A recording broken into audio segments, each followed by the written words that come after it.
Drama serial Jannisar day by day interesting होता जा रहा है। जैसा कि आप देख रहे हैं कि दुआ की पहले सारी बातों पे पर्दा पड़ा था और वो छुपकर ये सब कुछ कर रही थी। किसी को कोई कानो कान खबर नहीं हो रही थी कि ये लड़की आखिर क्या कर रही है। लेकिन अब सारी बात खुल के सामने आ रही है। उसकी माँ को अंदाज़ा हो रहा है कि उसकी बेटी किस कदर झूठ बोल रही थी, जिस पर वो आंखें बंद करके इत्तेमाद करती थी और कल तक तरस खाती थी कि इनका बाप इन पर जुल्म करता है, जिसकी वजह से उसकी बेटियां काफ़ी सहमी हुई और काफ़ी परेशान हैं।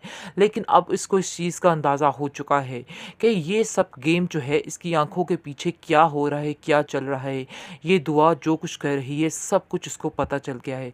जिस पर वो बहुत ज़्यादा परेशान और उदास हो जाएगी और कहेगी कि मैंने तो तुम्हारी इस तरह की तरबियत नहीं की थी, लेकिन पता नहीं क्यों कि आखिर तुम किस पर चली गई हो। दूसरी भी तो तुम्हारी बहनें हैं, आज तक कभी इन्होंने इस तरह की हरकत नहीं की। अभी तो खैर वो जानती नहीं कि ये किस किस्म की लड़की है, क्योंकि अभी वो तो भी सिर्फ यही जान गई है कि मोबाइल फ़ोन इसके पास है। अभी इसकी आखिरी बातों का पता चलना बाकी है। फिर ये औरत बेचारी सर पकड़ कर रोएगी, क्योंकि उसके पास रोने के अलावा कोई भी चारा नहीं होगा। दुआ की ज़िद और हठधर्मी इस कदर उसको ज़लील कराएगी कि पूरे ज़माने में वो औरत रुस्वा होकर रह जाएगी। लेकिन वो बार बार कहेगी कि तुम्हें अपने बाप का ख्याल रखना होगा, बूढ़ा बाप है तुम्हारा, और इस उम्र में क्यों इसके साथ ये जुल्म कर रही हो। छोड़ दो ये ऐसी हरकतें और कुछ ऐसा कदम ना उठाना जिससे तुम्हें कोई मसला बने और कल कला कोई परेशानी का सामना करना पड़े। लेकिन दुआ तो ज़िद्दी हो गई है और हठधर्मी कर रही है और कहती है कि नहीं, मैंने जो करना है मैं वही करूँगी। मुझे किसी का कोई डर, कोई खौफ कुछ भी नहीं है, और ना ही मैं अब किसी की बातों से डरने वाली हूँ। वो साफ-साफ बिला झिझक सारी बातें कर रही है और कह रही है कि मुझे अब किसी से कोई डर नहीं लगता है। आप लोग चाहे जो मर्ज़ी करें, मुझे किसी बात का कोई खौफ़ नहीं है। दूसरी तरफ आप देखेंगे कि बहुत ज़्यादा रोती तड़पती है नौशेरवान के लिए उसकी बीवी, और वो बहुत परेशान रहती है और कहती है कि आप आखिर मेरे साथ ऐसा क्यों कर सकते हैं, कैसे कर सकते हैं?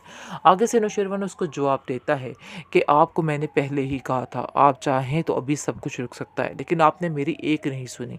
अब आपको खुद इन चीज़ों को हैंडल करना होगा, खुद इन चीज़ों को भटकना होगा, यानी कि खुद ही इनके सहारे चलना होगा और ऐसे ही ज़िंदगी गुज़ारनी होगी। जिसकी वजह से वो काफ़ी रोती और काफ़ी परेशान भी होती है, लेकिन अब उसके पास और कोई चारा नहीं, क्योंकि बार-बार वो उसको समझा-समझा कर थक गया था कि आप ऐसा मत करें।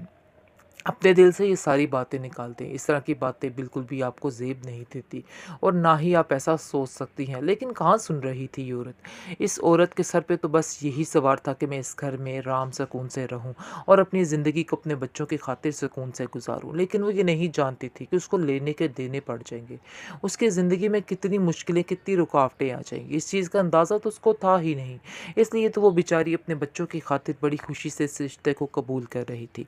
खैर, अब देखेंगे कि फ़िलहाल काफ़ी ज़्यादा परेशान है वो खुद भी, क्योंकि उसको समझ ही नहीं आ पा रही कि आखिर ये इंसान ठीक हो भी सकता है कि नहीं। लेकिन ऐसा नहीं होने वाला, उसका दिलो-दिमाग कहीं और पर ही अटका हुआ है। इसलिए और कुछ उसको नज़र ही नहीं आ रहा है। अब दुआ की तरफ वो लपकेगा और दुआ की तरफ ही वो भागेगा और दुआ की ज़िंदगी फ़िलहाल बदलने वाली है, क्योंकि दुआ जैसा सोचती थी, जैसा समझती थी वैसा ही होने वाला है। और उसको जब पता चलेगा कि वो लड़का जिससे वो बातें करती है वो एक कंगला इंसान है, तो वो उससे दूर हो जाएगी। क्योंकि कहीं न कहीं इसके दिमाग में पैसे का खुमार शामिल है और वो चाहती है कि हमसफ़र ऐसा होना चाहिए जिसके पास बहुत पैसा हो। पैसे की नीयत से वो सब कुछ कर रही है, जिसकी वजह से आप देखेंगे कि वो सिर्फ़ और सिर्फ़ नौशेरवान को ही चुनेगी और कहेगी कि मैं उसी से ही शादी करूँगी। ये मेरा आखिरी फ़ैसला है और मैं ऐसा करके रहूँगी। जिस पर सबकी वो ले लेगी, यानी कि किसी की हिमायत कोई भी इसके साथ शामिल नहीं होगा, लेकिन फिर भी बेहतरीन वो अपनी ड्रामा मर्ज़ी सीरियल करेगी। जानिसार। आप देखेंगे इस ड्रामे में कि हिबा बुखारी की ज़िंदगी में कितनी ज़्यादा तकलीफ़ें हैं। तकलीफ़ें इस बात के लिए हैं क्योंकि जो कुछ वो करना चाहती है वो उसके घर वाले इस चीज़ को नहीं एक्सेप्ट करते हैं। वो बहुत ही सादा मिजाज लोग हैं और उनके लिए ये चीज़ें बहुत ही ज़्यादा अजीब हैं, लेकिन हिबा बुखारी इस सब चीज़ों से तंग आ चुकी है और वो कहती है कि न जाने कौन सा दिन होगा जब मैं यहाँ से चली जाऊँगी, क्योंकि मैं अब इन लोगों में रह के तंग आ चुकी हूँ। उसकी माँ उसको समझाने की कोशिश करती है और कहती है कि बेटा तुम कैसी बातें कर कर रही हो? ऐसा क्यों सोच रही हो? न जाने ज़िंदगी कहाँ के इस मोड़ पर तुम्हें कैसे ले आए? तुम समझ क्यों नहीं रही? जहाँ पर हो जो कुछ है इसी को गनीमत समझो। लेकिन वो कहाँ सुनने वाली है और अपने घर वालों की बातों को बहुत ही गलत किस्म का सोचती है और कहती है कि एक दिन मैं वो करके दिखाऊँगी जो किसी ने नहीं किया है। बहुत सी बातें करती है। उसके घर वाले भी काफ़ी परेशान हैं उसकी वजह से। उसकी ज़िद और हठधर्मी की वजह से भी काफ़ी ज़्यादा मुश्किलात का सामना उनको करना पड़ता है। उसका बाप हर वक़्त इस बात के लिए परेशान रहता है और कहता है घर वालों से कि इसको समझाया जाए। ऐसा ना हो कि कल को मज़ीद कोई इतनी ज़्यादा आप लोगों के लिए टेंशन खड़ी हो जाए। फिर जाकर आपको समझ आएगी कि क्या हो रहा है और क्या नहीं हो रहा। लेकिन मुझे नहीं लगता कि आप लोगों में इस बात की अकल है और आप लोग इस बात को समझ रहे हो। जिस पर आप देखेंगे कि वो कहती है कि मैं ऐसा कुछ भी नहीं करने वाली। जो करूँगी आपकी मर्ज़ी के मुताबिक ही करूँगी। आपको परेशान होने की ज़रूरत नहीं है। बहुत ज़्यादा यानी कि सता रही है वो भी इस कदर के, लेकिन खामोश भी है, लेकिन फिर भी वो चाह रही है कि उसकी मर्ज़ी के मुताबिक सब कुछ हो। ये काम करना उसके घर वालों के लिए नामुमकिन नज़र आ रहा है क्योंकि वो ऐसा उसको नहीं देखना चाहते हैं। वो बहुत ही सादा तबीयत लोग हैं, इसलिए वो इन सब चीज़ों को पसंद नहीं करते हैं। लेकिन वो आज़ादी के लिए कुछ भी करना चाहती है और कहती है कि मैं अपनी आज़ादी के लिए कुछ भी करूँगी।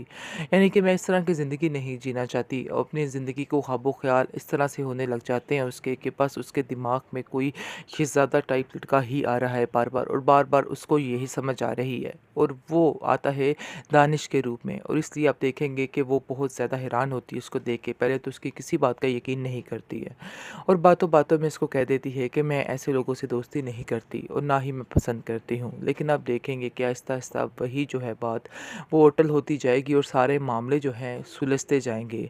लेकिन वो समझ रही है कि शायद जो पुरानी ज़िंदगी इसने खोई है, वो ज़िंदगी इसके लिए बहुत ही फ़ज़ूल किस्म की ज़िंदगी थी और उसका नाम भी लेना गवारा नहीं समझती है। लेकिन आने वाली ज़िंदगी को वो बहुत ही बेहतरीन ज़िंदगी तस्वर कर रही है।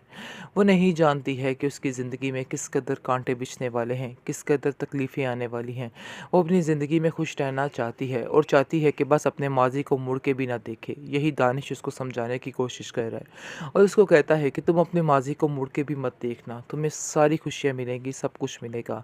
इसलिए बेहतर यही है कि अपनी ज़िंदगी को अच्छे तरीके से और नए अंदाज में शुरू करो क्योंकि मुझे लगता है कि तुम्हें अपनी ज़िंदगी को सही तरीके से गुजारने की ज़रूरत है।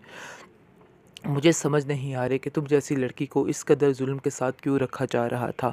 इतने ज़ालिम लोग कैसे हो सकते हैं? जिस पर वो कहती है ऐसी कोई बात नहीं है। अलबत्ता वो जानती है कि उसकी अपनी कुछ ख्वाहिशात थी जिसकी वजह से उसके घर वाले उससे तंग आ चुके थे और इन बातों को बिल्कुल नापसंद करते थे। लेकिन वो जिन ख्वाहिशात पर मर मिटी थी वही करके दिखाएगी, वही बन के दिखाएगी।